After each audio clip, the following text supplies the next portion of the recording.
આ છે જીવન પ્રસાદ ઘર, જ્યાં તમને શુદ્ધ અને સાત્વિક ભોજન માત્ર 10 રૂપિયા અને 20 રૂપિયામાં અહીંયા ઉપલબ્ધ છે.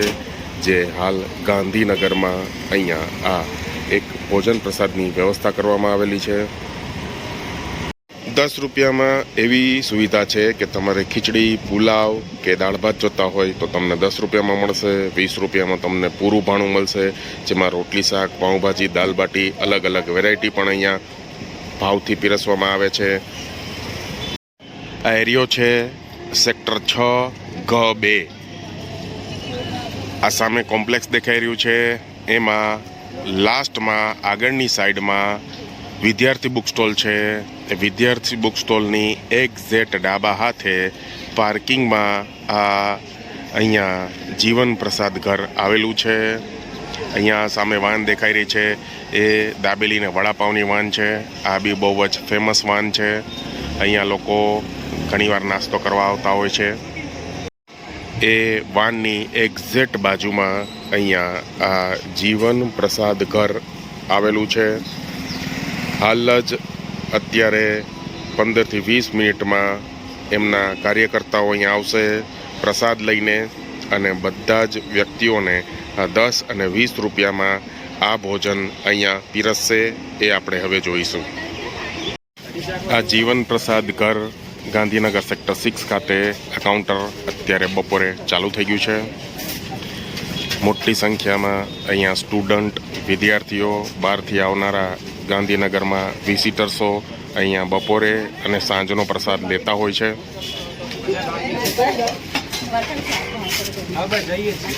આજનું મેન્યુ છે કઢી, ભાત, રોટલી અને શાક.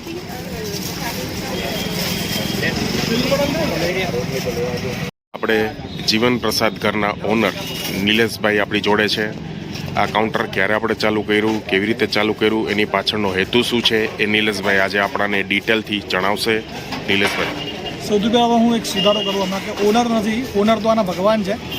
હું તો ખાલી ચલાવું છું, માત્ર મેનેજર જ છું. હવે અમે શરૂ કર્યું હતું 5 થી 5 વર્ષ પહેલાં અમદાવાદમાં 4-5 જગ્યાએ શરૂ કરેલું. બરાબર. પછી ગાંધીનગરથી છોકરાઓ ત્યાં જમવા આવતા હતા. એમણે કીધું કે આવું તમે ગાંધીનગરમાં કરો તો વધારે સારું, કારણ કે છોકરા બધા બહારગામથી અહીંયા આવે અને ભણવા માટે આવ્યા હોય અને એ લોકોને જમવાની તકલીફ બહુ પડતી હતી. એટલે પછી ગાંધીનગરમાં સર્વે કર્યો અને અમને એમ લાગ્યું કે સેક્ટર 6માં કરીએ. એટલે પહેલું કાઉન્ટર સેક્ટર 6માં ચાલુ કરેલું. બરાબર. અત્યારે અહીંયા આગળ છે ને IAS, IPS, ક્લાસ 1-2ની એક્ઝામની તૈયારી, પોલીસની તૈયારી કરતા છોકરાઓ જે ક્લાસીસ માટે અને વાંચવા માટે લાઇબ્રેરીમાં આવતા હોય એ બધા મોટા ભાગે અહીં જમવા આવે. બરાબર. પણ અહીંયા આગળનો ફ્લો એટલો બધો વધતો ગયો. 100 જણથી ચાલુ કર્યું હતું, અહીં 600 લોકો આ જગ્યાએ જમે છે દરરોજ. હવે બપોરે ને સાંજે 2 ટાઈમ 600. હા, સાંજે 300, સવારે 600. પછી અહીંથી નજીકમાં સિટી બસ સ્ટેન્ડ છે, ત્યાં આગળ તે બહારગામથી આવતા વિદ્યાર્થીઓ પણ છે, પોલીસ કર્મીઓ પણ છે, સ્ટાફ પણ છે. એવા ઘણા બધા લોકો જે ડેલી અપડાઉન કરે છે. એ લોકોને વહેલા નીકળીને જવાનું હોય મોડા, એટલે એ લોકોની રિક્વાયરમેન્ટ આવી. એટલે હવે સિટી બસ સ્ટેન્ડ નજીકમાં જ છે, ત્યાં પણ એક કાઉન્ટર શરૂ કર્યું. ત્યાં બી લગભગ 700 માણસો જમે છે. બરાબર. પછી અહીંયાનો ફ્લો એટલો બધો વધારે છે કે છોકરાઓને એમાં પહોંચી વળતા નથી ને છોકરાઓ સ્વયંભૂત સેવા આપે છે. બરાબર. એવી રીતે 17 સેક્ટરમાં લાઇબ્રેરી છે સરકારી, ત્યાંથી પણ વારંવાર લોકો મળવા આવ્યા. બરાબર. એક સેન્ટર ત્યાં 17માં પણ ચાલુ કર્યું. બરાબર. હવે 17માં પણ જોયા, પછી 21માંથી પણ છોકરા આવ્યા કે અહીંયા પણ લાઇબ્રેરી છે, અમને પણ તમારી જરૂર છે. તો 21માં પણ ચાલુ કર્યું, ત્યાં પણ એટલા જ લાભાર્થીઓ લાભ લે છે. બરાબર. આ બધું જોતા તો ગાંધીનગરમાંથી એટલા લોકો વારંવાર મળવા માટે આવે ને. અમે છેલ્લે અહીંયા સેક્ટર 5માં CNG પંપ છે, ત્યાં રિક્ષાવાળાઓના કહેવાથી ત્યાં કર્યું. એ લોકો રિક્ષામાં લાઈન હોય, ઊભું રહેવાનું હોય, જમવાની વ્યવસ્થા ના હોય, તો ત્યાં પણ ચાલુ કર્યું 5માં. નિલેશભાઈ, મેં એવું સાંભળ્યું છે કે પેરેન્ટ્સના તમને ફોન આવે છે કે તમારું કાઉન્ટર ચાલુ રાખજો, બંધ ના કરજો, કારણ કે અમારા વિદ્યાર્થી, અમારા છોકરાઓ રખડી પડશે અને જમવાનું સેટ નહીં થાય. એટલે પેરેન્ટ્સના ફોન એટલા માટે આવે, એ લોકોનો આભાર વ્યક્ત કરતા ફોન આવે. બરાબર. કે ઘણા છોકરા એવા અહીંયા છે જે IAS, IPS ની તૈયારી કરતા હોય, બહુ લાંબો ટાઈમથી રહેતા હોય અહીંયા 5 વર્ષથી 6 વર્ષથી. તો એ લોકો જનરલી બહાર જ જમતા હોય. બરાબર છે. હવે એ છોકરાઓ માંદા નહીં પડ્યા છેલ્લા 2.5 વર્ષથી ગાંધીનગર મુકામે આપણે શરૂ કર્યું.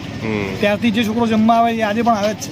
બરાબર. એટલે એના પેરેન્ટ્સનો ફોન આવે કે તમે કંઈ ઘટતું હોય તમને ફોન કરજો પણ બંધ ના કરતા. એટલે બરાબર હું છે. એને પૂછું કે એવું એનું કારણ શું એમ, બરાબર. તો કે સસ્તું મોંઘું કારણ નથી, પણ તમારી જમવાની ક્વોલિટી એટલી સારી હોય છે ને કે છોકરા માંદા નથી પડતા. સાચી વાત છે. એક તો પેલા પૈસા વધારે આપીને કચરો ખાવાનો અને પાછા માંદા થઈને હોસ્પિટલમાં જવાનું, સાચી વાત છે. અને એમનું ભણવાનું બગડે એ અલગથી. હમ. એટલે એ કંઈ થતું નથી તમારે રહ્યા પછી. એટલે તમે આ સેવા તમે જે ચાલુ રાખી છે ને એને પૈસે ટકે અટકતા તો અટકતા નહીં. અમને કોઈને ફોન કરજો, બરાબર. અમે મદદ કરવા તૈયાર જ છીએ તમને. હમ. કેવા લોકોના ફોન આવે. સાચી વાત છે. અને આ લોકોનું હાઇજેન, મારું કામ શું છે, એકચ્યુઅલી આ સેવા છે ને આ ઈશ્વર ચલાવી શકે, આપણે કોઈની તાકાત કે આપણા કોઈના ગજામાં નથી આવી. સાચી વાત છે. આ ભગવાન જ ચલાવે છે. સાચી વાત છે. મારું કામ છે આને મેનેજ કરવાનું, કે લોકોના આપેલા પૈસા યથાયોગ્ય જગ્યાએ ને સુદ્રઢ રીતે લોકોને મળે ને. સાચી વાત છે. આ છોકરા જમવાના કોણ જમવાના, કે જે લોકો આપણું ભવિષ્યનું ભારત છે. સાચી વાત છે. હવે એ તમે જેવું બીજ રોપો ને એવું ફળ ઉગે. આંબો વાવો તો Exact. એના પર કેરી જ આવે, આંબા ઉપર ખાટા ફળ ના આવે કે એક્ઝેક્ટ. એના પર બીજું કોઈ. એટલે આંબો કેરી જ આપે. એટલે પ્રયત્ન એવો કરી કે આપણે સારું ખવડાવીએ. એટલે સારું અમે એનું નામ રાખ્યું છે જીવન પ્રસાદ ઘર. બરાબર છે. પ્રસાદ શબ્દ છે ને, હમ.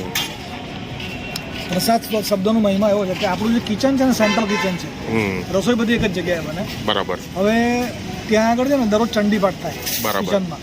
એ ચંડીપાઠમાં સંકલ્પ મહારાજ એવો કરે હમ. કે જે પણ થાય એનું કલ્યાણ થાય. બરાબર. એટલે એમાં વિદ્યાર્થી પણ આવી ગયો, નોકરીવાળો પણ આવી ગયો, એકલો રહેતો વૃદ્ધ હોય એ પણ આવી ગયો.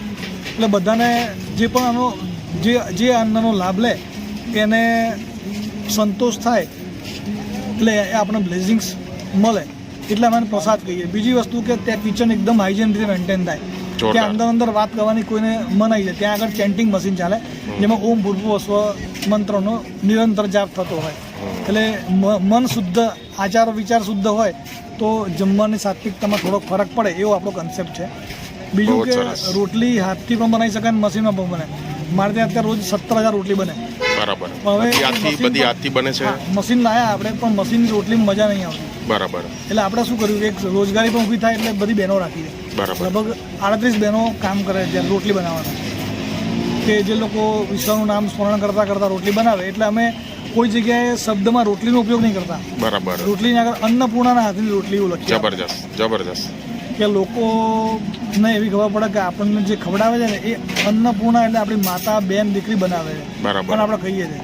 જોરદાર. તો એ પચવામાં પણ સારી, પેલી બેનને પણ રોજી મળે અને જમનાને પણ સારું લાગે. અને આનું ડિઝાઇન પણ એવું કર્યું છે કે એક જણ 530 ગ્રામ મિલ થાય. બરાબર.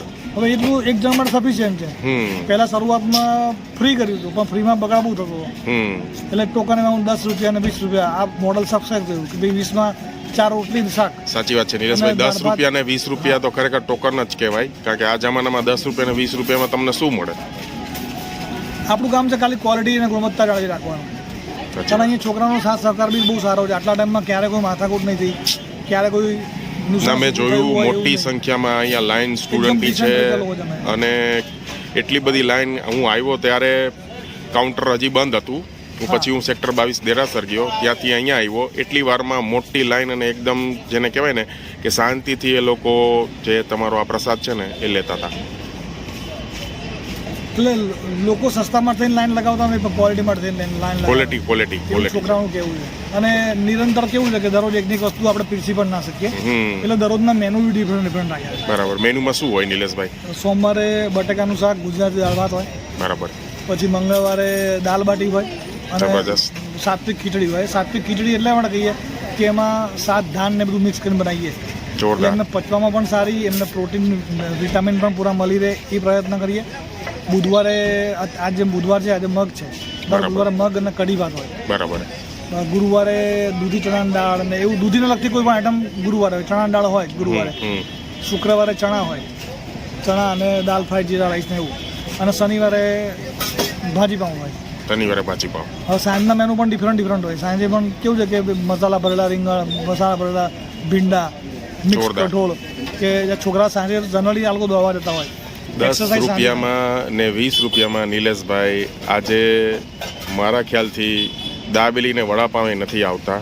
બરાબર છે. એવી નજીવા ટોકન મનીમાં તમે આવા ગ્રીન વેજીટેબલ સાથેની સાત્વિક પ્રસાદી જેને ગણી શકાય એવું ભોજન તમે દરેક વિદ્યાર્થી, દરેક લોકો સુધી અમદાવાદ, ગાંધીનગરમાં તમારા અલગ અલગ જગ્યાએ ઘણા બધા કાઉન્ટર છે અને ત્યાં તમારી આવડી મોટી બહોળ સેવાય કહેવાય કે તમે લોકોને પહોંચાડો છો, એના માટે ખૂબ ખૂબ તમને અનુમોદના અને અમારો પર તમને સાથ સહકાર, અમારા પર તમને ખૂબ બ્લેસિંગ. તમે આ કાર્ય ચાલુ રાખજો, બરાબર. લોકો સુધી આ પ્રસાદ પહોંચે, આ સાત્વિક પ્રસાદ પહોંચે અને લોકોના જીવનમાં ફેરફાર થાય, એવી અમારી શુભેચ્છા અને ભાવના. અત્યારે છે ને Dudheshwar, Gota, Ranip, sector 6, city bus stand, sector 17, sector 21, sector 28, GIDC અને સેક્ટર 5 આટલી જગ્યાએ કાઉન્ટર છે. જોરદાર. અત્યારે દરરોજે નિત્ય સવારે 5500 સાંજે 1000 માણસ જમે છે. બરાબર. સંકલ્પ અમારો એવો છે કે દરરોજે 1 લાખ લોકોને જમાડવા. જોરદાર. પૂરો થશે. આપણે 48 લોકોને રોજગાર આપીએ છીએ. સંકલ્પ એવો છે કે 5000 માણસને રોજગાર આપીએ. જોરદાર. એ રોજગાર બી મળે છે, લોકોને સાત્વિક ભોજન બી મળે છે. એટલે આખો કોન્સેપ્ટ આ જે છે ને, કુદરતી જે તમારા ગુરુદેવ માતાજીના આશીર્વાદથી આ ચાલુ થયું છે સાહેબ, પણ બહુ જોરદાર થયું છે અને એનો લાભ અત્યારે પબ્લિક લઈ રહી છે. તમારા માધ્યમથી હું લોકોને એવું કહીશ કે આમાં જોડાઓ. આ સેવાનું એક પ્લેટફોર્મ છે. આશીર્વાદ છે ને અંતરથી મળે. સાચી વાત છે. જે ખાય ને આંતરડી ઠરે ને એનો હાશકારો હોય ને એ કન્વર્ટ થાય બ્લેઝિંગ્સમાં. સાચી વાત છે. એટલે આપણે બધા ઘણી બધી જગ્યાએ દાન કરતા હોઈએ છીએ, પણ દાનની સાચી પરિભાષા મેં બધા અલગ અલગ માધ્યમ થકી મેળવી કે આવું કંઈક કરવું જોઈએ. નવી એક પહેલ ચાલુ કરી છે અને આ લગભગ મારું ટોટલ 5મું વર્ષ છે. જોરદાર. આપણી સાથે અજયભાઈ છે, જે રેગ્યુલર આ જીવન પ્રસાદ ઘરમાં અહીંયા પ્રસાદ લેતા હોય છે, સેક્ટર 6 ખાતે. અજયભાઈ, તમારો આ જીવન પ્રસાદ ઘર વિશે, ભોજન વિશે શું રિવ્યૂ છે સાહેબ? જીવન પ્રસાદ જે ભોજન છે બહુ સાત્વિક ભોજન હોય છે, જે વિદ્યાર્થી, જોબ કરતા લોકો માટે અથવા તો જેમની પરિસ્થિતિ થોડી ઓછી છે, કે જે એફોર્ડ નથી કરી શકતા આટલું કોસ્ટલી ખાવાનું, એમના માટે અમૃત સમાન છે. જ્યારે આ પ્રસાદી રૂપે મળે છે, અહીં કોઈ જાતનું ગરમ મસાલો કે એવું હોતું નથી, જેથી તમારી તબિયતને બી કે શરીરને કોઈ બી હાનિ નહીં પહોંચતું. અને અહીંયા ટાઈમ ટુ ટાઈમ આવી જાય છે અને બધા લોકો એમનો બેનિફિટ લે છે. બહુ વધારે પડતા સ્ટુડન્ટ લોકો એમનો લાભ લે છે અને ખરેખર આવી સેવાઓ થતી હોય તો દરેક સ્ટુડન્ટ અથવા જે લોકોને જમવાની મુસીબત પડતી હોય એ લોકો બધા માટે આશીર્વાદ સમાન છે. અમે તો ઈચ્છીએ છીએ કે આવું જીવન પ્રસાદ બધી જગ્યાએ ચાલુ થાય અને દરેક લોકોને પ્રસાદી રૂપે આ ભોજન મળી રહે. જબરદસ્ત. આભાર. આ જીવન પ્રસાદ ઘર કાઉન્ટર હમણાં થોડી વાર પહેલાં તમે જોયું હતું, આખું ભરચક હતું. લગભગ આપણે એવું માનીએ કે 35 થી 40 મિનિટમાં અહીંયા આખું કાઉન્ટર આ ખાલી થઈ ગયું છે. બધાએ ભોજન પ્રસાદ લઈ લીધો છે. હવે વાઇન્ડઅપની તૈયારી ચાલુ થઈ ગઈ છે. આખો સ્ટાફ, આ બધા સેવાર્થી છોકરાઓ છે. એ છોકરાઓ સ્વયંસેવક છે કે જે અહીંયા વિના મૂલ્યે સેવા આપે છે. એમની આ સેવા છે, દિલથી એ લોકો અહીંયા સેવા આપે છે.